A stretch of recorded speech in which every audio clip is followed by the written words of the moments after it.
Pre-recording in 3, 2, and 1. Hey, you remember when one toy company owned the toy market between about 1979 and about 1983? Yeah, that Sure. we're going to talk about those guys today. Awesome. No, I don't remember that at all. Welcome to episode 140 of Nerdery Murdery. Big 140. I'm Zig with your nerdery. And I'm Geoffrey with your Murdery. Welcome to another week of the highs and lows, the ups and downs, the good and the bad, and the nerd and the murd. And we have our producer, Will, in the house. Whoop, whoop. Hello. Yay! There he is. Howdy. Awesome. Can't What's going wait for on? that. Did want to give a reminder out to our listeners. We're still compiling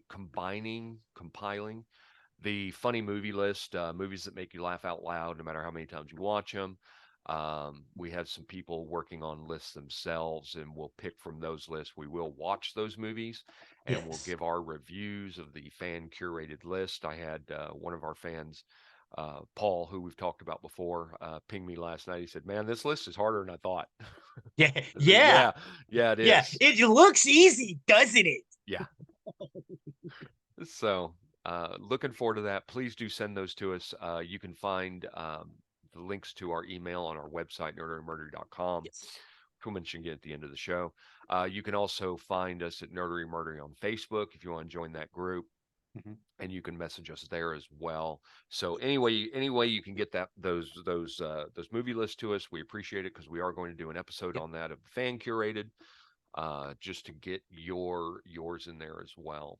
Yep. You can even on the episodes, you can even comment on YouTube, and we get that as well. So Yeah, I go check absolutely. that every once in a while. I've had a Absolutely. nice, interesting conversation about a film the other day with somebody just at random. We just kind of nerded out over a movie.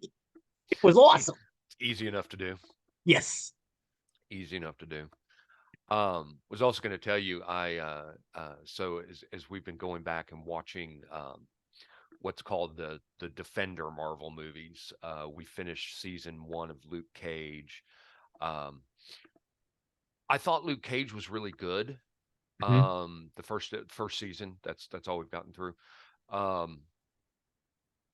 But for me, it's almost like it was a 2-part first episode, because the first part of it dealt mostly with Cottonmouth, and the second part dealt with Diamondback. Mhm. And I'll say this about that show. Number one, I felt that the episodes with Cottonmouth and the episodes with Diamondback went too long. I thought they could have shortened that season a little bit and made it a little bit better, because I just felt it went too long. But what I did like about both the actors that play those two roles is they did a really, really good job in their roles, because I hated them. I Yes. hated them as You're supposed characters. to hate Yes. Cottonmouth and Yes. Diamondback. Yes, not hating them as I disliked the show. I hated them Yeah. as characters, and Yes. that shows a really good actor when they make you just a deplorable human being. So Luke Cage was good, and then we debated on whether or not we were going to do Iron Fist or not, because I'd heard so many bad reviews about Iron Fist, people that tried to get into it and just couldn't. Iron Fist was fine. I'm enjoying the shit out of Iron Fist. Yeah, I liked it. Yeah, I'm really liking. I'm surprised with everybody. I very rarely have ever seen a good comment about Iron Fist, and I'm enjoying it. Yeah. So, that's what we're into right now. We're in the first season of Iron Fist, and then I think, because we're trying to watch them in the order you're supposed to watch them, which means, according to all the lists I've read, the Defenders is next. Okay. After Iron Fist, I Yeah. think that sounds right. Yeah, the list that I've received, and I'll get to it here. We should post Um, that. you're supposed to watch Daredevil season 1, Mhm. Jessica Jones season 1, Daredevil season 2, Luke Cage season 1, then Iron Fist season 1, The Defenders season 1, then go to The Punisher season 1, Jessica Jones season 2, Luke Cage season 2, Iron Fist season 2, Daredevil season 3, Punisher season 2, and Jessica Jones season 3. So, Okay. That's what we're in the process of, and I can send you that list too if you want. Yes, please, because I'd actually kind of like to watch it that way, because it's like I keep having to go back and forth. Yeah, yeah. I found a couple places online that listed them in that order. Oh, okay. So that's what we're doing them in. So, and I saw that Madam Web is released, and it is getting terrible reviews. Terrible reviews. I don't know. No, let me rephrase it. I do know. That's not one I'm going to see in the theaters. I'll wait till it's streaming, and I'll give it a shot.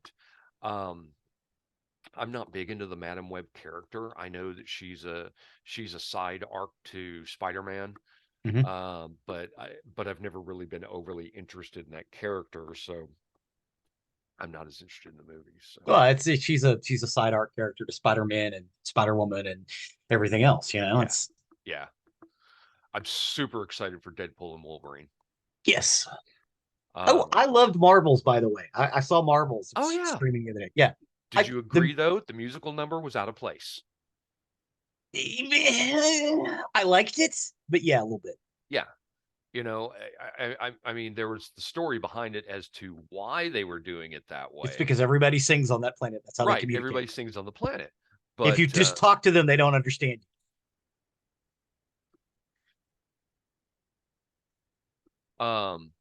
Yeah, they don't understand it. So I just, it was good, but just out of place. And hey, look, here comes my sister. Yay! She's trying to join the audio, so we'll give her a minute. Okay. But yeah, it was just really the musical piece was just out of place with the rest of the movie. But the rest of the movie was just fine. I thought it had a good pace to it. It wasn't long. The actress that plays Miss Marvel is awesome. Oh yeah, is absolutely awesome. All right, looks like Shelly's in. Hey, Shelly, can you hear us? Big old episode. Good. Shelly, can you hear us? Okay, you're on mute. Unmute yourself. Unmute. There she is. There we go. Here I am. Hey, Shelly. What's up? Not much to it. So we were in between recording our episodes and getting everything uploaded, and she pinged me and she said, "Hey brother, you ready to Zoom?" And I was like, "Oh, we're recording, but come on in. You can come sit with us." Very cool. Very cool. So that'll be cool. You can feel free to comment along the way. Yes. As we go. She said she's not camera ready, so those of you watching the video aren't going to see her on camera because she refuses to. Shelly, this is a face for radio. Oh, Zig. I just woke up and I've had one cup of coffee, so it's safe to talk to me, but I'm not showing my face. This is number 2. I'm gonna go for number 3 here in a minute. So funny you talk about a face for radio. Last weekend, I went to a local barber shop here. I found a local one, which I just happened to run across. I went to the UPS store to ship a package, and there was a barber shop next door. Chelsea was with me at the time. She goes, "Oh, I really need a haircut. Let's go into this place." And so, I mean, it's a true barber shop. Oh, shave and everything? Yes. Nice. And I didn't shave and a haircut, 2 bits. Yes. And I didn't need a haircut at the time, but Chelsea did. So she went in, and I saw the barber pole, and I'm like, "Do you give shaves here?" And the guy's like, "Yeah." And so I got a straight razor shave, and that was awesome. But anyway, so I went back last week to get a haircut, and I walked in, and there was a lady who was cutting hair. She said good morning to me, and all I said was good morning. And she immediately turned to me and she goes, "So besides being in the military, what did you do?" Like, I'm sorry? How did you know I was in the military? And she goes, "I just know things." And she goes, "Well, you've got a great voice. You really need to be on radio." And I said, "Well, we actually have a podcast." And Funny you should say that. Yeah. Funny you should ask. So I had some of my cards on me and gave it to everybody in there. And they're like, "Oh, yeah, we need one to post here at the store, too." So we've got one of our cards posted at their barbershop. Nice. That's pretty cool. But when I say it's an old school barbershop, like the barbershop movies or the barbershop in Luke Cage, they've got they've got an old guy in there. The guy's got to be 150 years old. Still Who cutting ju- hair. No, he's not cutting hair. He just sits there and talks to everybody. You know, Nice. and he was just sitting there talking as I was waiting, and he goes, "Yeah, I remember that time I was trapped under a car in Florida, and Lord help me, the car just lifted off me." And it was just listen to his stories. It's very funny, but it is definitely an old school barbershop. Nice. Yeah. So now you're gonna go back, huh? Oh yeah, I've been a regular customer there since we came here. Nice. You know, it's a local shop, want to, help local businesses and everything like that. Always. So definitely keep going with that. So So the question is, do they do petties? yes, Hey, sibling do. petties when I finally get out there to go see you again. Yeah. Yeah, they do petties there. They do massages there. And the lady that talked to me, that was originally talking to me, she actually has a PhD. Wow. Yeah. So I don't remember what it was in. She had a plaque up about her PhD, and I don't remember what it was in. Oh wow. But yeah, But she likes being a barber. Yeah. Yeah. You know, Jackie, who we used to work with, Mm-hmm. is also a barber now. Interesting. Yeah. Mm-hmm. She loves it. Interesting. Well, as you know, your Mima was into hair. My mom does hair. Yeah. A lot of people love that. Yeah. Mm-hmm. Yeah. They're also like your local bartender. They become your psychologist sometimes. Right. Yes. Maybe that's what her PhD is in. There you go. Psychology. That would kind of go hand in hand, wouldn't it? Yeah. Awesome. Well, that's all I had. Zig, do you have anything else before we kick it off? Nope. That's it. That's that's pretty funny. Cool. All right. Well, Zig, I will let you take over with the nerdery side of the house. Woohoo! Today we're going to talk about Kenner toys. Yay! Kenner I had lots of them. Who's that? Kenner What's that? Toys. It's a toy company. From when? They did all the Star Wars toys. Was I born? Did See, you have William's a Jurassic? baby. He doesn't know. Did you have Jurassic Park toys? I have like a new pop thing, Jurassic Park pop little thing of the guy that got killed by that thing in the car, but not when I was a kid. Okay. Do you have Batman toys back in the? I had G.I. 90s? Joes. Oh, well, we'll talk about G.I. Joe. G.I. Joe was Hasbro. Yeah. Ah. So, Kenner was an American toy company founded in 1946. Throughout its history, the Kenner brand products several highly recognized toys and merchandise lines, including action figures like the original series Star Wars, Jurassic Park, and Batman, as well as die-cast models. The company was closed and merged by its corporate parent, Hasbro, in 2000. So originally, Kenner was founded in 1946. The Cincinnati Soap Company made this little bubble gun this toy bubble gun that they sold for like 50 cents for using their soap in. And they decided to divest of that product when they got bought out. And the guys that ran the little advertising toy making area carved themselves out from the company. They wanted to keep going. And they set up in the Kroger building, Kroger, the grocery store building in Cincinnati, on Kenner Street, which is where they got the name of the company. Sorry, complete side note. Only tangentially. Tangential. Is Kroger Is Kroger the parent company? Because I know that that Shelly has Fry's, which is a Kroger. Oh yeah, Kroger owns a whole bunch of stuff. I didn't know if Kroger was the parent company. Kroger bought Safeway. No, not for the toy company, and not for Kenner. They rented out a. No, I understand that. You just mentioned Kroger, and it just made me think because like I said, Shelly has Fry's, and the Fry's commercials are the exact same as the Kroger's commercials. Like Kroger owns what used to be Safeway. Everybody now. Got it. Well, except for Albertsons. Maybe they do. I don't think they own Albertsons. Anyway, just slightly related. So in the early 60s, of course, Kenner was also one of the first companies to advertise on television because it was a new medium and it was cheap to get locally.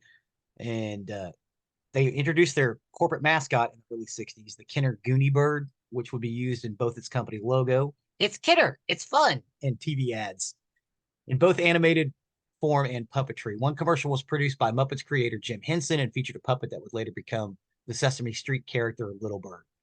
But the toy company phased out the Kenner Goonie Bird in 1974. The company was purchased by General Mills in 1967, and in 1971, General Mills merged its Rainbow Craft division into Kenner, bringing Play-Doh into the Kenner products line. In 1985, General Mills would spin off both its Kenner and Parker Brothers toy divisions to form Kenner Parker Toys. Following year, Kenner Parker sold off its Lionel Trains division. Kenner Parker was acquired by Tonka in 1987 under Tonka management. Kenner Products was reconstituted as a division, and then Tonka, including Kenner, was purchased by the toy company Hasbro in mid-1991. So Tonka, you remember the old Tonka trucks, the big ones? Yes. They were big and they were fully metal. Yes. And I have them in my backyard. Yes. And I was on the playground at the nursery, the daycare that I stayed at on the base at Davis Monthan in Tucson, Arizona. And I was in the sandbox, and who knows what I did. I probably, knowing my mouth, I probably lipped off to somebody. But this kid decided that he wasn't real happy with me and conked me over the head with one of them big Tonka dump trucks. Nice. Landed me in the hospital. I did not end up getting stitches for that head injury, but yeah, I did end up in the hospital. Just, it's a head wound, just pouring blood all over the place. And they couldn't reach my stepfather at the time because he was down in the missile silos, and they couldn't reach him, and they had reached emergency contact, who came pick me up, took me to the hospital, and then he got a hold of my mom, and my mom came down, and she said, when she walked in, said, I think my son's here. He was injured at the daycare. And the person who greeted her or whatever said, "Oh, yours is the kid who's bleeding all over the place." Oh my gosh. The 70s. Yes. No filters. Right. That explains a few things, brother. I know. Well, I've had 4 concussions, so. Oh. So he doesn't just lip off to all of us, Zig and William. No. Yeah, I saw him get at least one of those concussions. Yeah, when I got my, I gave one of those concussions. You're gonna have to share that story someday, Ziggy. It's a real quick one. We were at a Waffle House after a night of being at the bar, and we got real friendly with the staff there, and somebody that was drunk decided to walk their check, and I decided I was going to be the hero of the day, and I went out after him and met him in the parking lot and confronted him, and he stepped in to swing at me, but I wasn't watching where my step was, and I stepped off back. the curb. Yeah, I stepped back and stepped off the curb and landed on my back and smashed my head into the concrete. Ouch. On Las Vegas Trail. Yeah, Las Vegas Trail. So I ended up with a concussion for that one. So. Oh my. Trying to be the hero. Yeah. And honestly, it was actually great because the guy swung at him and Geoffrey just kind of dodged out the way. If he hadn't stepped off the curb, it would have been beautiful. Because I'm running out the door when that happens, and I saw Geoffrey fall. I'm going to jump on the guy, and then I see that Geoffrey's not getting up, so I'm running, and then I just turn around and go, "Oh shit!" I'm looking at Geoffrey, and the guy starts to jump, and then he realizes the same thing. He goes, "Oh shit!" I actually heard him say it, and then the cops show up. Yeah. Whoops. Yep. Carted him away. Yep. Carted him away. Yep. Well, but at least he didn't get arrested technically Geoffrey tripped. He didn't get hit, so they didn't arrest the guy for assault. He did get arrested, however, for walking the check. Yeah. Good. So see, you were the hero. Yeah. You just didn't have to hurt him to get that way. You hurt yourself. Right. Back to Kenner Toys. Yes. Kinder So toys. Hasbro closed the Cincinnati offices of Kenner in 2000, and the Kenner product line were merged into Hasbro's. Now, at the height of Kenner, when they were in the Kroger building in Cincinnati, they had 4 floors rented out of that building. They had places where they could make the toys. Most of the actual manufacturing was actually going on in Taiwan, but they were putting them together downstairs on the loading docks. There was also a giant sandbox where they would take the figures and the toys and bury them in the sandbox and get people's kids to come over and play with them so they could tag them and take a look and see how well they wore down over time. There have been several documentaries about this. The Toys That Made Us, which was put up by Netflix, plus Plastic Galaxies. I have included both of those films in our YouTube playlist. You guys need to get out there and see that. You really get a feel for what happened. I haven't seen it, but I've heard Plastic Galaxies is really, really good. Oh, it's great. Well, it's in the YouTube playlist. You should go check it out. I think Two Geeks and a Microphone have mentioned Plastic Galaxies before. Plastic Galaxies is incredible. So Kenner is this, toy company. They've got like 5-6%, this little toy company of the market. And then George Lucas is trying to sell the Star Wars deal to everyone. Everybody turns him down. Bernie, as a matter of fact, at the time when he's trying to shop this out in about 1976, 1977, he goes to the offices of Mego Toys in New York, which at that time controlled over half of the toy market. Mego was the biggest toy market in the world, or in the United States, in 1975. And we've done an episode on Mego. Yes. Give me a minute and I can find which episode it was. It's going to take me a few minutes, so I got to scroll through here. But so yeah, but they once go I find into it, you go ahead they and go into pause, go listen to it, and then come back. Yes. Okay, they're back. So they go down to talk to Marty, who is not in the office at the time, the guy that runs Mego. Kenner has a New York office right up the hall from where Mego is. And their head happened to be in that office that day. He never goes there. So the Star Wars guys walk down the hall to talk to him because Mego wouldn't make the deal. They go into the Kenner office and they talk to Bernie Loomis and they show him some of the drawings. And Bernie Loomis is like, yeah, no, we can totally do this. So let's make a deal. And they make a handshake deal. Yeah, you had mentioned this in that episode too. It's episode 63, by the way. Episode 63, thank you. So when they get back, they start trying to figure out how they're going to do the toys. And Bernie Loomis is like, we can't do just calendars and coloring books. We need to come up with action figures. So he had his team work round the clock over them. And they're like, okay, we need to set the size of the action figure so we know how to work. So we need to know how big Luke is.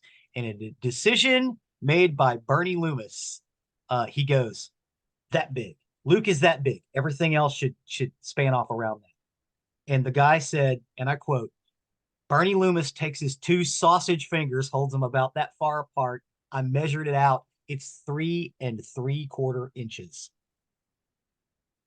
That became the standard for all action figures. That one encounter. Some of the original Star Wars ones that later changed had these very strange big heads. Yes. On the original ones, and then they changed it later that made it look a lot more like a real head. Mm-hmm.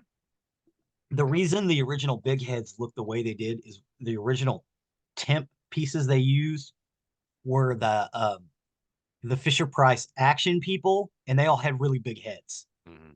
And they used Bondo and stuff like that, bits of plastic to make those and cut them down. And that's what they used as their test track. That's what they designed their maquettes over. And then that's what they shipped off to Hong Kong to have them made and then sent back and they were manufactured here. So they eventually figured out and redesigned the heads on them. But on the first few in the production run, they just went with what they had. Those were the original fat heads. Mm-hmm. Yes. Mm-hmm. Yes. And what's amazing is they had this idea. They couldn't get production because Star Wars was released in May of 1977. Um, they couldn't get production up of the action figures by Christmas of 1977. So what they did, and this was Bernie Loomis's stroke of genius, they sold this action figure playset, which was basically an empty box with certificates in it. You bought the box, you sent the certificates off, and in a couple of months, you got the action figures. Those were the original, I want to say 12 action figures. Yes, we're going to go with that. The original, someone's going to yell at me for this because I could be off. I think originally right, 12, yeah, 12 action figures. You sent off these certificates, they sent them back, and what you got in the box was actually a little stand that you could, because they had the little holes in their feet. You could put them on the stand and the little stands would move. That is one of the most sought after things amongst these Star Wars toy collectors. See, and we've talked about this before, and I could swear that was wrong because I could swear that the Christmas immediately after Star Wars, I got all of them. But I guess it was the Christmas after. It was the Christmas after. Christmas of 1978, they released everything. I didn't get any of the Star Wars figures from the original one because my folks were like, we're not paying $15 for an empty box. You know, I got all of them at that. I guess that next Christmas, I got all the characters that they had at the time, which I think you're right. I think there was 12. But 12 original ones. I got all of them plus an X-wing, a land speeder, and a TIE fighter. Yeah, Vader TIE. Because you can get the Vader TIE before you get the other one. No, I had the oh yeah, the white TIE fighter. I had the standard TIE. Yeah. Okay. All I wanted was R2D2. You only wanted R2D2? Yep. He was in the original 12. Yeah, because I remember my friend getting, and his name was Boo, getting all of the figurines in there, and of course my mom was like your parents, like, you shame paying $15 for that. Yeah. But all I wanted was R2D2 because I thought he was cute. Well, and the original R2D2, when you turned his head, he made a little clicking noise. Right. It was just a little piece of plastic against a little piece of metal in there, but it was a cool effect. Well, the original set had Luke, Han, Leia, Chewie, R2, 3PO, Darth Vader, a Stormtrooper, Obi-Wan, a Jawa. In the Death Squad? They called them Death Squad originally, but I think they were just Death Star guys. Yes. Did they have one of those in the first set? I want to say that was in the first set. Maybe. So I think you're right. I mean, I just named off 10. Yeah. So yeah, it was probably, I think you're probably right. I think it was probably about 12. And once they did that, they were off to the races. And the next Christmas, they owned Christmas. And the Christmas after that, they owned Christmas. Mm-hmm. And the Christmas after that, they owned Christmas. On our website, get a picture, because I'd love to see it. I just saw it on Facebook just the other day. Get a picture of the first Death Star playset they released. Oh, okay. I can do that. I had one of those, and Me too. Awesome. Me too. I loved that thing. I would love to take it apart. Yeah. Because you had to take it apart when you were finished playing with it, because it was kind of tall, but also the Death Star's supposed to blow up, so that just kind of made sense. They really thought about this stuff when they were making it. Yeah, it was 4 stories tall. You had a basement, or a bottom story, which had the trash compactor, which was filled with little foam pieces and a trash compactor monster. Yep. Then I remember that. Then the next floor had the control center. Mm-hmm. The next level was the bridge you could swing across. Yes. And then the top level was the gun that you saw, part of the Death Star, that you'd see in the movie. And then it had an elevator that connected them all, and you could raise the elevator up and down. It was just a really cool playset. Really great design toy.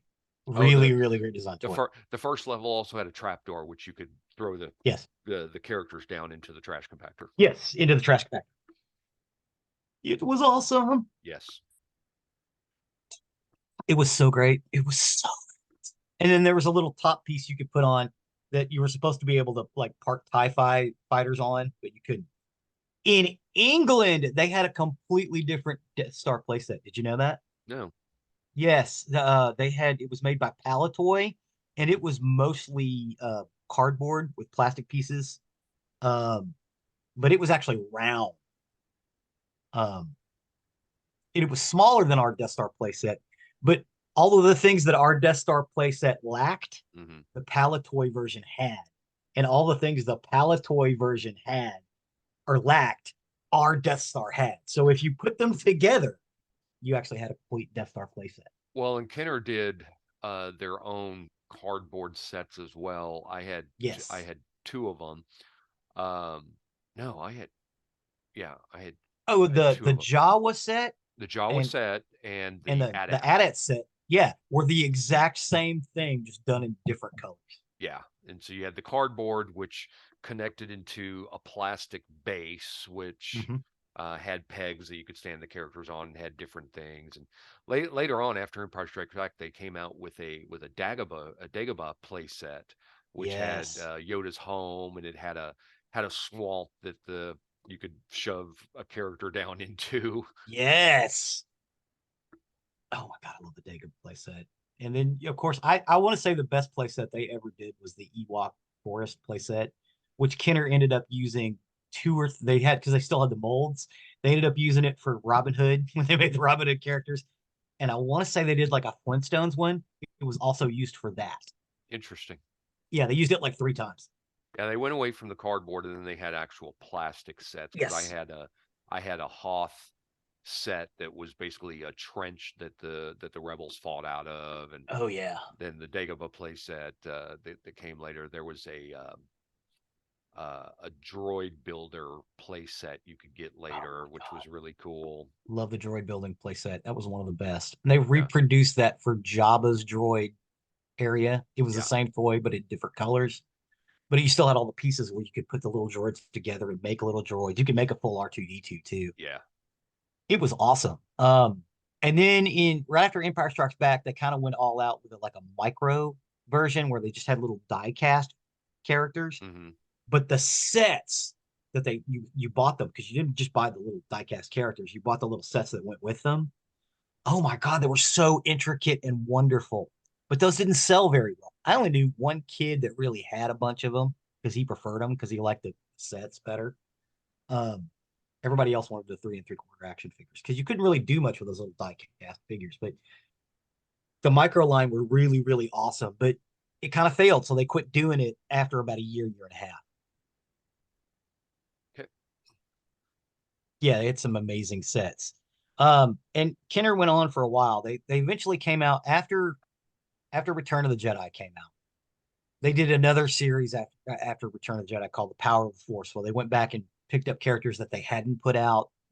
But the original Power of the Force didn't do very well. So they kind of closed the line. They boxed the line. Then they tried to do some other movies, Robin Hood, Batman. Back up real quick to Star Wars, because something I meant to mention earlier. Another thing that Kenner did in a partnership with either JCPenney or Sears, one of the two, was Sears, that they had exclusive things that you could only get through Sears.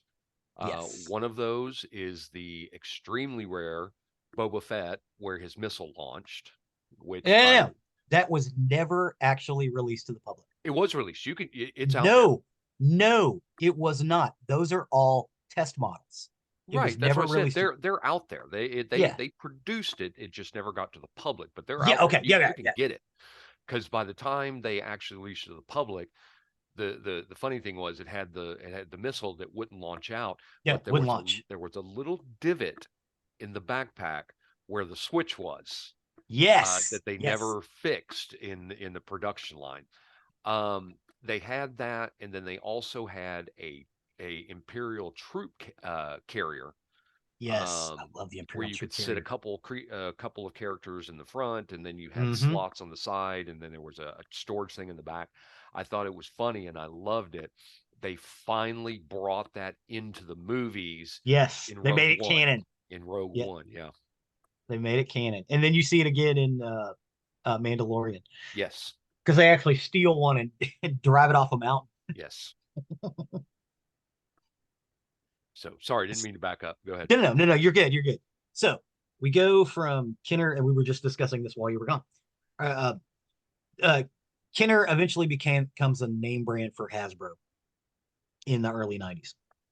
And then some of the things that Kenner produced, like the Star Wars and stuff, they would release it under the Kenner brand, or like Transformers, like some of the weird Transformer like Beast Wars and stuff, they released them under the Kenner brand, even though they're still made by Hasbro.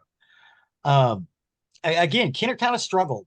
And you would think with Tonka, because Tonka has always been a big toy company, they've always done pretty well, but there was some mismanagement. Kenner steps in, or Hasbro steps in and buys basically Kenner out. About 1991. They limp on for another 10 years or so, and they eventually close the Cincinnati offices for Kenner. But in the mid 1990s, they decided to start releasing Star Wars toys again, and this is when they release the Power of the Force 2 set of action figures, which are highly sought after by some people and highly hated by others. Because what they did when they went back, they didn't use the same old molds. They used the same molds for the ships, but they used better plastic so they would last a little longer. Plus, the painting was a little better. But the molding for the characters, they were all real big and beefy and muscular. They kind of look like He-Man. I remember those. Yeah, Power of the Force 2. Those are kind of sought after. And then they started producing them again as the movies came out. So there's all kinds of Star Wars movies now, and some of them with the Kenner brand on them. They've kind of revitalized that Kenner brand from Hasbro, especially what they call the classic collector's editions, where you've got some of these really, really great toys and action figures that you can buy again, even on the cards. They're beautiful. So I would definitely suggest people get out there and take a look. They also did some other things like Mr. Mouth. That was Kenner. That was a fun toy and game. And I've added some of those things to our YouTube playlist where you can see some of the things that they did besides Star Wars, which is what they're most known for. But it's because they owned like 85% of the market with Star Wars. And, when it went away, it kind of killed them because they were amping up. They got taken out by G.I. Joe. Shelly and Will and I were just talking about. They got taken out by G.I. Joe, by Hasbro, and by He-Man from Kenner. Mattel, also Barbie. And Shelly, did you say while we were on air that No, your mom wouldn't buy you your Yeah, mom would buy you a Ken? She would not buy me a Ken Barbie, but she bought me a G.I. Joe to go with my Barbies. Well, and yeah. it was the one that there was a hole in the back of his head, so that if you put your thumb on the back of his head, it looked like his eye was blinking and his head would turn, and all that kind of stuff. Yeah, creepy. So yeah, he was he was very creepy, Geoffrey. I had a G.I. Joe. So it wasn't just for the boys. No. Now, truth be told, he was probably cheaper than a Ken Barbie doll, and that's probably why she bought me a G.I. Joe instead. Well, the thing that I don't want to stray too far off topic, but the thing the G.I. Joes had that Star Wars didn't is the G.I. Joes that came out were very articulate. Yes. Whereas the Star Wars ones weren't. Their arms would move at the shoulder and their legs would go back and forth, but the G.I. Joe had joints on the knees, on the elbows, sometimes the wrists, the ankles, the wrists, yes. And so they were a lot more articulate. Yeah, because the Star Wars toys kind of creepy though. Yeah. The Star Wars toys, some of them weren't articulate at all. There were a couple of them that you could only move the head on. Yeah. Most of them you had two joints at the joint at the hip, joint at the hip, joint at the shoulder, and the head, and that's it. In the head, right. Right. That's it. That's all you got. I had Whereas, I had so many Star Wars toys that my little brother ripped the heads off. yeah, I used to rip the Oh heads my off gosh. of them because you could, if you were careful, you could pop the head off and pop it on another character. Yeah. That was funny. And of course, you had to take a Han Solo. You had to put him in something that wouldn't break, like a little metal baking pan or something. Fill it with water and put it in the freezer so you could, have him in Some carbonite. carbonite, yeah. I thought you were going to say you popped Han Solo's head off and put it on Leia's body. I did. That happened. That happened more than once. Until eventually, the thing is, once you do that, it's a little socket. It's fine, but it's very, very small connecting piece to the body. So if you pop them off enough times, you'll just break it. And you can't put them back on.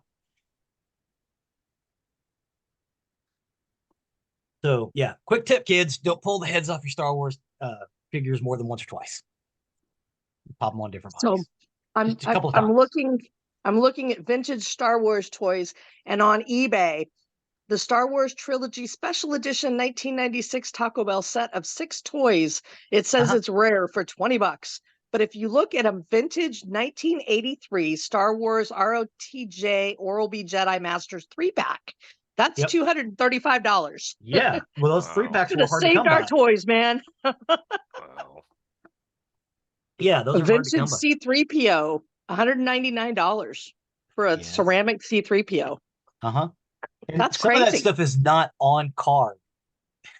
That's just loose figs. Loose figs can be really expensive, especially like yak face. That was back when I was doing the collecting and trading in Star Wars toys back in the late 80s, early 90s.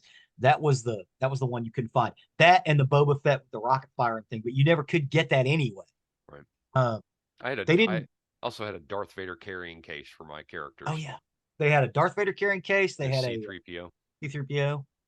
I want to say they had another one too, but I don't. I just remember the Darth Vader and the C3PO. Yeah, I think you may be right. Yeah, because it was the head of Darth Vader or the head of C3PO. Oh, you know what I'm thinking of? You could also buy like a little aftermarket case that had the little stands. I used to mix and match all my toys when I played with them too. Just my imagination would run wild. When I had that Death Star, I also had a giant Shogun warrior that I would have attack the Death Star. Because he was as tall as the Death Star. Yeah. Oh yeah, Shogun warrior attacked the Death Star, and then of course, instead of it being Darth Vader as the chief bad guy, you could have Maximilian the robot from the Black Hole. I had one of those. Who was the maker of the Black Hole toys? Was it Kenner? Tell. Was that Kenner as well? Give me just. Yeah, I think. Let me check. Black Hole toys. Because we have mentioned it before, but I don't remember who did it. Because we had talked about the Buck Rogers toys. Because I had some Buck Rogers. I also had some Black Hole. You can get some brand new reaction ones. Interesting. Yeah, I love reaction. And I had G.I. Joe. I had Crystar. I love Crystar. Yeah, I did too. I needed retraction. That was done by the Remco toy company. I said it was somebody else. Remco made Crystar. And did you? Man, I don't remember what company you said Crystar was part of it. Yeah, I don't. I know. When I heard it, I was like, "That's wrong." We had it in our show. So, Mego made Black Hole. Mego made Black Hole. Okay. Yeah. Cool. But yeah, that's basically it for Kenner Toys. Other than get out there and check out Plastic Galaxies. It's fascinating. It is on our YouTube playlist. Get out there, get some toys, set them up. They're cool looking. Again, not as many points of articulation as the G.I. Joes, but they're still pretty cool looking. G.I. Joe also didn't have, reuse. Yeah. Oh, I gave away the rest of what I had for my Star Wars stuff to two of my nephews. Of course you did.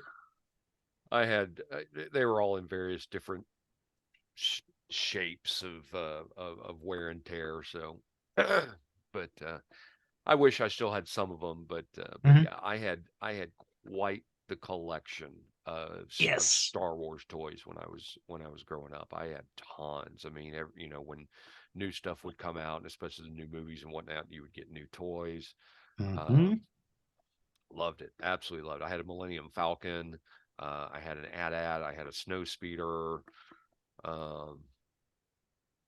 ATST. I never had an ATST. I want to say I didn't have an ATST when I was playing with them, but I did in my early to mid teens. I was not so much playing with them, but I was kind of collecting them just because I thought they looked cool.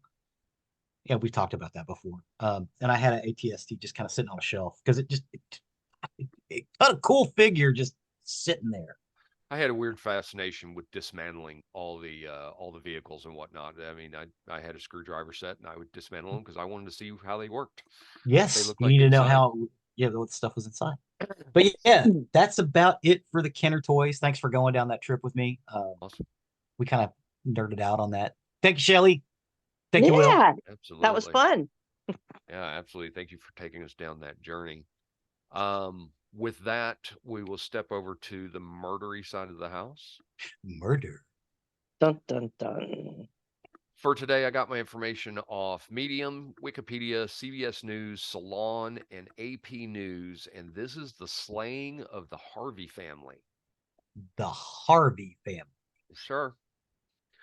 So it was New Year's Day 2006, and it was going to be a busy one for social butterflies Brian Harvey, his wife Catherine, and their daughters Stella and Ruby, who were 9 and 4 respectively. They had plans to host a lunchtime barbecue for friends and family, and they had gotten up bright and early to make preparations for the festivities to come. 49-year-old Brian was a local celebrity, and you may know this, who had tasted fame in the 1980s as the singer-songwriter for the underground indie band House of Freaks. Really? Yep. Though he and his musical partner Johnny Hott had gone their separate ways professionally in the 90s, they had remained close friends. A dedicated musician through and through, Brian had taken the stage at a New Year's Eve show on what would turn out to be the last night of his life. Catherine, age 39, was successful in her own right as the co-owner of a popular toy store called World of Mirth. She was a pillar of the community, and she was an artist at heart who lent her talents wherever they were needed. On that fateful Sunday morning, Brian had stepped out of their home in the trendy Woodland Heights area of Richmond, Virginia, to retrieve the newspaper. As he looked through the front page, he had absentmindedly gone back inside without locking the door. Since they lived in a relatively safe neighborhood, this oversight wouldn't normally have cause for concern. However, on this day, unbeknownst to him, a pair of opportunistic predators were lurking nearby. Catherine was in the kitchen baking cookies for the guests who would be arriving in a few hours when she heard voices in the living room. And thinking that someone had shown up ahead of schedule, she went to greet them. To her horror, instead of being met with familiar faces, she found herself staring at two men she had never seen before. In the harrowing moments that followed, Brian, Catherine, and little Ruby were herded downstairs to the basement playroom. Stella, who had spent the previous night at a slumber party, was not yet among them. But once the family was confined to the small space, the intruders bound them with electrical cords and packing tape. They were in the process of ransacking the house when they heard someone knocking on the front door. The man who seemed to be in charge untied Catherine and told her to get rid of whoever was at the door, but before allowing her to leave, he warned her that if she asked for help or tried to make a run for it, he would kill her daughter and husband. Since they were expecting Stella to be dropped off at any time, Catherine found herself stuck between a rock and a hard place. If she answered, she would be putting her daughter in the same predicament the rest of the family was facing. But if she ignored the persistent knocking, she risked drawing the ire of the men who clearly had the upper hand. Ultimately, she decided that the best option was to cooperate, and with that, she opened the door. Before she knew it, Stella had bounded past her and headed straight for the playroom where the family spent most of their time. When her daughter's friend attempted to follow suit, an ashen-faced Catherine had blocked her path. The girl's mother, Kirsten Perkinson, would later say that she had been taken aback by the action, which had been completely out of character. When she asked if everything was okay, the normally exuberant Catherine had responded she wasn't feeling well before abruptly ending the conversation and closing the door. When she returned to the basement, Catherine saw that a terrified Stella was now tied up alongside the rest of the family. But once everyone was securely restrained, all hell broke loose. Without warning, the man who had been calling the shots had produced a knife he had taken from the Harvey's kitchen and started methodically slicing their throats, including those of the little girls. After complaining to his partner in crime that they were refusing to die, he grabbed a claw hammer and bashed them over the head till they stopped moving. Jesus. You're evil. Uh-huh. Oh, yeah. After removing the wedding ring from Catherine Harvey's finger, the killers had set the room on fire to cover up the evidence of their despicable deeds. Gray and Danbridge, who were these guys' names, tipped over an art easel in the Harvey family's basement, poured wine on top of it, and lit the easel on fire in an attempt to destroy the crime scene. Wine's not flammable. They tried to do it that way. It was the easel that really caught fire, though. Yeah. As they fled the house, they helped themselves to a DVD player and the plate of freshly baked cookies that sat cooling on the kitchen counter. A wedding ring, cookies, And a DVD player. This Wow. wasn't for theft. I would agree with you on that. Yeah, this wasn't for theft. A short time later, Johnny Hott arrived for the celebratory get-together, and when he opened the door, a cloud of smoke came billowing out. Overcome by the acrid stench of something burning, he had immediately phoned 911. And when first responders made their way inside, they discovered 4 bodies still intact in the smoldering basement. Police officers and paramedics who had seen the worst of humankind were said to have found the grisly scene so disturbing that some of them openly cried. Ugh. The knowledge that the parents had been forced to watch their children being butchered and vice versa had simply been too much for them to bear. Their autopsies revealed that Brian and Catherine had died as a result of blunt force trauma to the head. Stella had succumbed to a combination of blunt force trauma and smoke inhalation, and these findings indicated that despite her horrific injuries, she was still alive when the fire had started. Oh my God. Awful. 4-year-old Ruby had died from stab wounds to her neck and back. Though an investigation into the killings was launched right away, evidence was scant. But knowing that criminals like to talk, they reached out to the public for help. In the days that followed, police gathered evidence, local media expressed shock and disbelief, and spontaneous shrines of cards, candles, and other mementos accumulated outside the house in Catherine's shop. At a packed memorial at the local Bird movie theater, musician friends, numb with grief, played a tearful version of George Harrison's All Things Must Pass. It was a dreadful end to the holiday season and a chilling start to the new year, but the violence wasn't over. Within days of the tragedy, another family was found slain in a different part of town, and further evidence of a binge of assault and murder so brutal and unfocused it would haunt the city for years to come. On January 6th, a woman named LaToya Pauley called police and asked them to perform a welfare check on her friend Ashley Baskerville. She explained she was worried because the girl's boyfriend and his uncle were the only ones who had killed. She explained that the girl's boyfriend and his uncle were the ones who had killed the Harvey family. She then dropped the bombshell that they had hidden evidence of their crimes at her home. And again, these men's names were Ray Danbridge and Ricky Gray. After verifying LaToya's story, officers paid a visit to the house that 21-year-old Ashley shared with her mother, Mary Baskerville Tucker, and her father, Percy L. Tucker. Upon entering the residence, they discovered that all 3 had been butchered in much the same manner as the Harveys. Bound with duct tape, which had also been wrapped around their heads, Mary and Percy L. bore deep gashes to their necks, and a sock had also been shoved down Percy L.'s throat. Ashley was found to have been suffocated with a plastic bag. Oh my gosh. Suspecting they were dealing with a pair of thrill killers, law enforcement agencies from all over the region worked together to find them before they could strike again. And after tracing their movements back to their home state of Pennsylvania, Gray and Danbridge were apprehended in Philadelphia on January 7th. During his interrogation, 29-year-old Danbridge had claimed that the killings had been his uncle's idea and he had simply done as he was told. When confronted with these damning allegations, Gray, who was also 29, had readily confessed to murdering the Harveys and assisting in those of Ashley and her parents. He then proceeded to provide a detailed 3-page confession in which he described using a kitchen knife and claw hammer to kill the Harveys, stating, quote, "I don't believe sorry is strong enough. None of this was necessary." No shit. Right. While these matter-of-fact admissions were enough to make anyone's head spin, as it turned out, he was only getting started. Of his own accord, Gray also admitted to having beaten his wife Treva to death in 2005 while Danbridge held her down. Huh. Shockingly, even though her brutalized body had been found buried in a shallow grave, authorities ruled out foul play. Somebody needs to hold him down and beat him with a claw hammer. Oh shit! Now, I'm mad about Barty Fife, who found someone beaten and buried in a shallow grave and said there was no foul play. Yeah, no kidding. No shit. Lazy.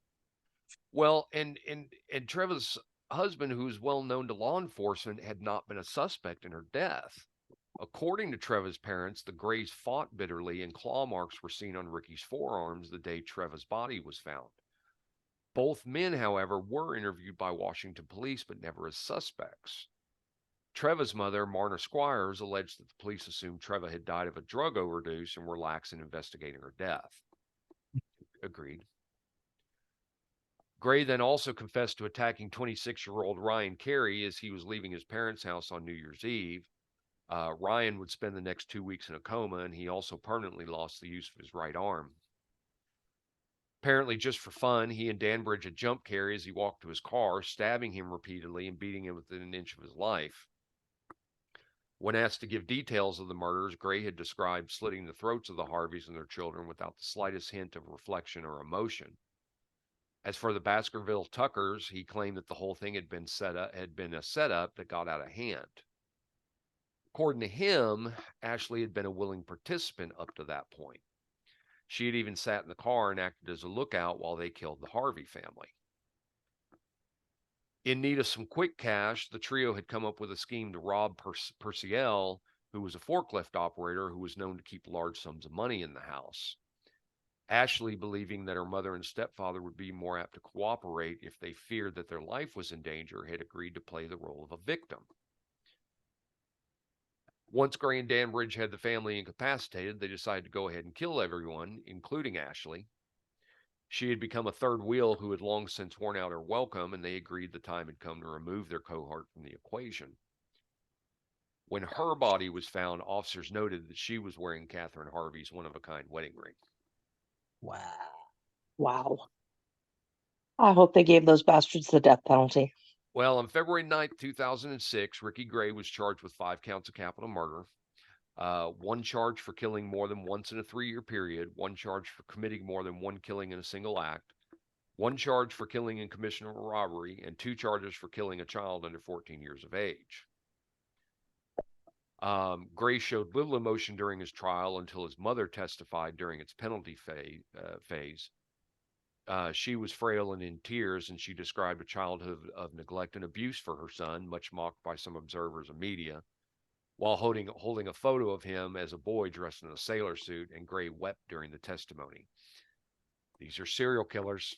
They killed multiple, and they were abused. If you don't want to raise a serial killer, don't beat your kids.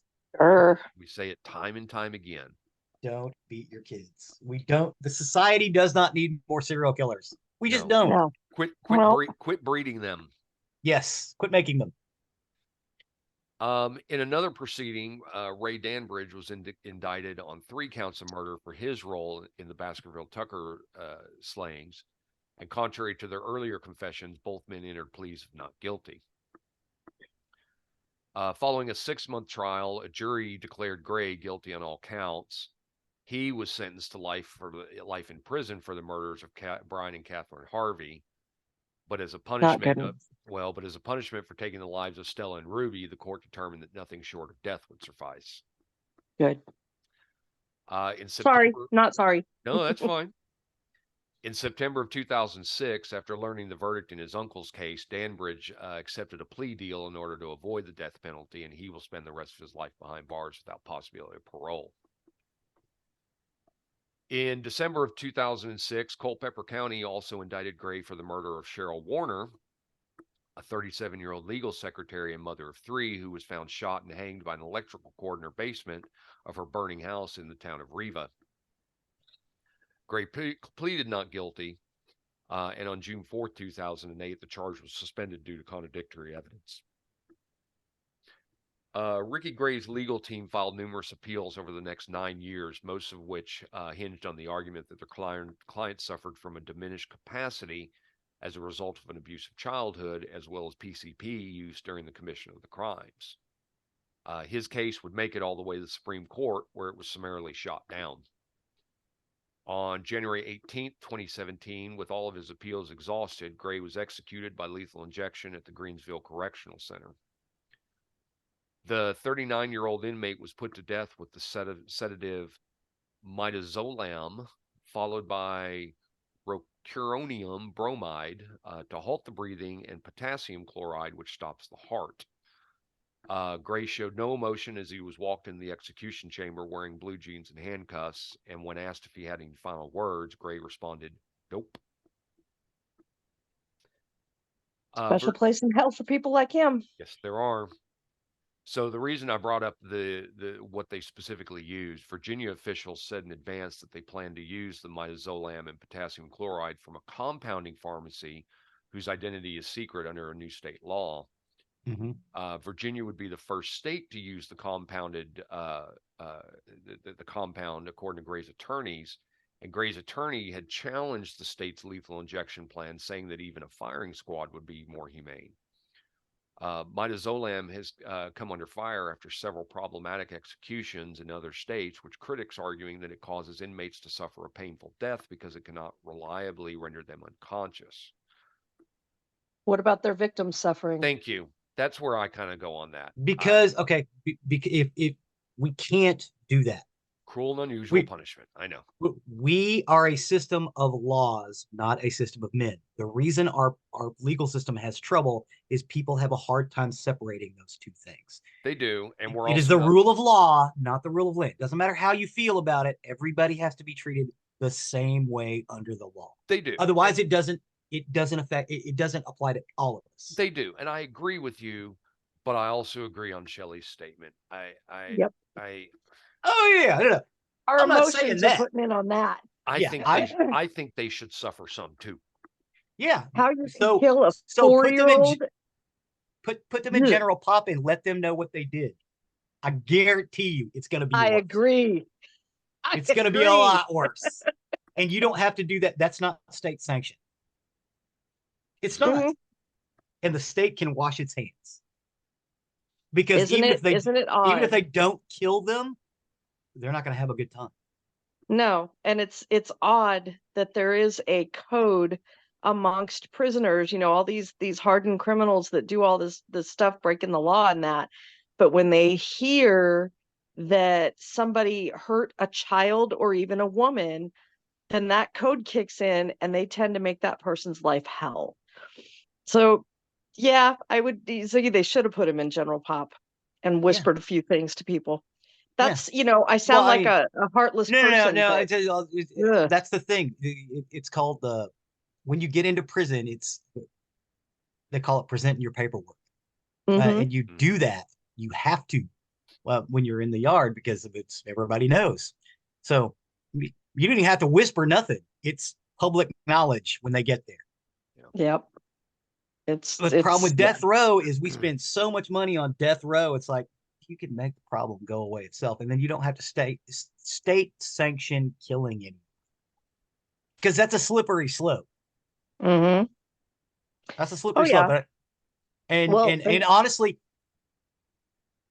we only do that for revenge. We don't do that for any other reason. It's not to make it stop happening, because it doesn't. It's not to secure help for the victims, because it doesn't. It is basically for revenge, and I don't think we should do it. I think the best way to go about it is put them into the general pop and tell them what they did. Then the problem solves itself. Well, It's a and you guys live self-fulfilling in the prophecy. state that has it on the fast track, like, in Arizona. And Jeffrey, I don't know if it's the same compound that, they've been fighting in all these different states because sometimes it doesn't work right and it's the inhumane treatment. But, It's also expensive. It's you killed somebody, we're going to kill you back. And I find myself conflicted on that because, like this story, this guy killed, a toddler. Yeah. And granted, anybody that could do that and could torture somebody and kill them cannot be in their right mind. Right. But they also can't function in society. And I'll admit, emotion and anger kicks in for the victim, that you're wanting them. You're like, you want them to suffer. And you're right, Ziggy, it's a revenge thing. Mm-hmm. And we can't do that. We can't sanction that. It's just not. It's not right. That's not who we are as a people. Honestly, the best thing to do is stop making these people in the first place. Well, sure, and that's why there's lots of studies that go on about people that do these thrill kills. They kill, they study serial killers. They study murderers. We've talked about the McDonald triad before. That is a theory, not a proven fact. Right. But it seems to hold true so many times. Oh yeah. That abuse is the big thing. You and see that 9 times time out of 10, poverty is a factor too. Sometimes. So then you think about this. You're seeing all of these school shootings, and we just had it where the mother of a child that got a hold of a gun and did a mass shooting has been convicted of manslaughter. So if we find the parents of these serial killers abused and caused the mental illness, do we then start going after them? Yes. I mean, that will prevent the problem. I think there's a case. I think there's a case for that. Child abuse is illegal. Mhm. Yeah. You can go to jail for it, but the problem is, I'm relatively certain. I'd have to look it up. Statute of limitations. I bet you there's a statute of limitations on it. There's not And a there statute should of not be. There's not a statute of limitations on murder. No, there's not. I think there should not be a statute of limitations on child abuse either. Nope. I agree. I think child abuse, and some people are probably going to get angry with this statement, but I think child abuse is just as heinous as murder. How do you look at an innocent child and think that it is okay to beat them, or just mentally abuse them or sexually abuse them? It's disgusting. And and there's something wrong with that person, because as y'all know, the studies go fact that it's a chain. They were probably abused themselves, and that's how they were raised. So we got to break the chain. We have to break the chain, because all you're going to do is you're going to end going up after these people to stop it so it breaks. You're either going to make another abuser, you're going to make someone who's weird inside the rest of their lives, you're going to make a serial killer, you're going to do this. We just need to quit. Yeah, I think if we took away the statute of limitations on child abuse, that might help a lot of this problem.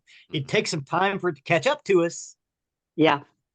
10, 15, maybe 20 years. Admitting that they were abused and that kind of thing, because there's a fear factor in there. The abused either become victimizers or victims themselves. Yes. And so for them to come out and say, I was abused and I want to press charges against this person. Yep. It'd be hard to do, but I agree. I don't think there should be a statute of limitations on it. It doesn't make it any less wrong. Yeah. And why do we have statute of limitations on all this? And that's where it comes into the problem too, because you've just hit on it. So years later, the abusee decides to go after the abuser in the legal system. The problem is going to be proving it. Yeah.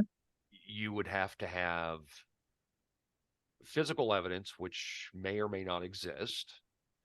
Eyewitness. Or you would have to have a reliable eyewitness who is willing to testify about it. If there is an eyewitness, because sometimes abusers are very good at hiding what they do.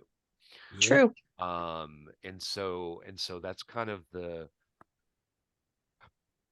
hard part about that whole thing. If there wasn't a statute of limitations, can you prove it? Because Well, we really went down a road on this one. no, we did, but I mean, it goes down into it because as we talk about these type of killers who there is signs of abuse in their history. I mean, that's how we got here. Right. It's a very hard thing that you would be able to do years later, is prove it, because if there's no witness, there's no obvious physical damage to that person, and even if there is, you've got to be able to prove that damage came from the abuse. It would be awfully hard to prosecute, because you have to in order for somebody to be prosecuted in criminal, the evidence, the jury has to find it beyond a reasonable doubt. Yes, it does. And that's difficult. If you go to civil court, however, and sue that person, it's much easier, because in civil court, all you have to do is prove a preponderance of evidence. Yes. It's a much easier path civilly than criminally. Yes. Mm-hmm. Beyond preponderance of evidence. That's what it is. Yes. But anyway, to finish out our story, Gray's attorneys had asked the Supreme Court to put execution plans on hold so they could pursue a lethal injection challenge, but the Supreme Court denied it without explanation. Danbridge is currently incarcerated at the Sussex 2 State Prison. And in Richmond's Forest Hill Park, there's a granite monument that marks the entrance to a footbridge dedicated to the memory of the Harvey family, who had spent many joyous days at the site before their lives were so tragically cut short. There's a bronze plaque depicting their smiling faces, acts as a reminder of happier times before an evil they hadn't known existed walked through their door, decimating everything in its path. The Brian and Catherine Harvey Family Memorial Endowment has been created to provide music, visual art, performing arts enrichment in the Richmond area, which may include, but is not limited to, educational scholarships. There's an annual event, Ruby's Run, which has been organized to raise money in Ruby Harvey's name for a scholarship fund at Ruby's Preschool, the Second Presbyterian Child Care Center in downtown Richmond. And in June of 2006, the William Fox Elementary School in Richmond, where Stella Harvey attended school, dedicated its new children's garden to the memory of Stella Harvey. Aww. And that's the story of the slaying of the Harvey family. Well, thank you for that, sir. Among others. Among others. Among many others. Yeah. Wow. Yep. So, you know, I don't generally give good stories. Yeah, that's my job. So that's because you're a Darth Vader nerd and you step over to the dark side, Geoffrey. I know. I am. You know, I was golfing last week, and Chelsea was with me, and we have a little Bluetooth speaker that we've got attached to the cart, and I've got a golf music list that I put together, and it's got it's got all kinds of things in it. Well, the Imperial March came on, and she immediately switched it over to the next song, and I just shot a look over to her, and I said, "How dare you? How dare you?" She said, "I can't play golf to the Imperial March." And I said, "You play golf to the Inner Sandman." I find your lack of... Oh my God, I can't remember the line. I find your lack of faith disturbing. Yes. The sarcasm is strong with this one. Yes. So, anyway, so I'd like to thank my sister Shelly for joining us. Really appreciate you joining us on the show. You're welcome back anytime. Thanks for having me. Will you give me some warning and I'll get camera ready next time? You bet. And I'm glad Will was able to join us. It's been a long time since we have done it in person, and Will generally sits behind the scenes and does such good work on all of our editing, producing the show, everything like that. We appreciate each and everything that Will does for us, has done since the very beginning. It was Will's idea for this show in the first place. Yes, it was. So, you know, we thank him, and I'm glad he got to join today. It's a welcome treat, since he's usually behind the scenes. Yeah, and Will, I'm kind of proud of you, because, you know, just because I know your and Geoffrey and Ziggy's history, you didn't pick on them once. He did in a little bit at the beginning. Yeah.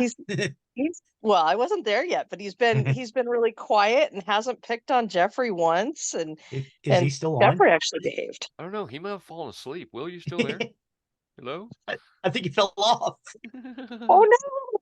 Whoops. Maybe he That's did. why he wasn't picking on you guys. I guess so. I guess we put him to sleep. That's funny. That's very, very funny. Well, as always, you can that takes us to the end of another recording week. You can find our more information about us on nerderyandmurdery.com. That's our website, our hub for everything we talk about. We put links to the episode of the topics we discuss, as well as pictures that relate to what we talked about. Do check that out there, and you can also find the link to our YouTube page, which Zig so often updates. Yes, we've got the YouTube page with videos and stuff about the stuff we talk about, as well as things we think are funny. And Zig has also started putting our playlists of the music we've talked about on Oh, Spotify, yeah. so check those out as well. Is it Yeah. is it a Nerdery Murdery channel? It is not a Nerdery channel. It Okay. is. I'm trying to figure out how to link all that stuff to. If I got to remake them, I can remake them. But it is. I made it a public view, and they're all titled Nerdery and Murdery Ep. Whatever. I think, or if it's exclusive, it's Nerdery and Murdery X, whatever the exclusive number is. And I think we had one bonus, so it was B1. But yeah, you just type in Nerdery Murdery, and you'll pull them all. Okay. And let's not forget to mention the great Facebook videos that Zig puts on to promote the podcast. Oh yes, That take you way back in time. You're welcome. Oh yes. I like those. They're great. They're great. That's great stuff too. He does a lot of good work there. Also on our website, you can find the link to our merchandise page, or if you wish to show off your Nerdery and Murdery fandom, please do consider purchasing something from there. Along with our Patreon, our patrons help us with the costs that are associated with the show. It does cost to keep us on the air, produce our website, our uploads, everything like that. It's not free, and those donations do not go to our Lamborghinis we don't have, our vacations we don't take, and our houses we don't live in. That's right. Please and thank you. Please and thank you. Last but not least, don't forget to leave a 5-star review wherever you can. It really helps us and helps others find our topics that we talk about. So with that, I have been Zig with your Nerdery. and I'm Geoffrey with your Murdering. Cue the music.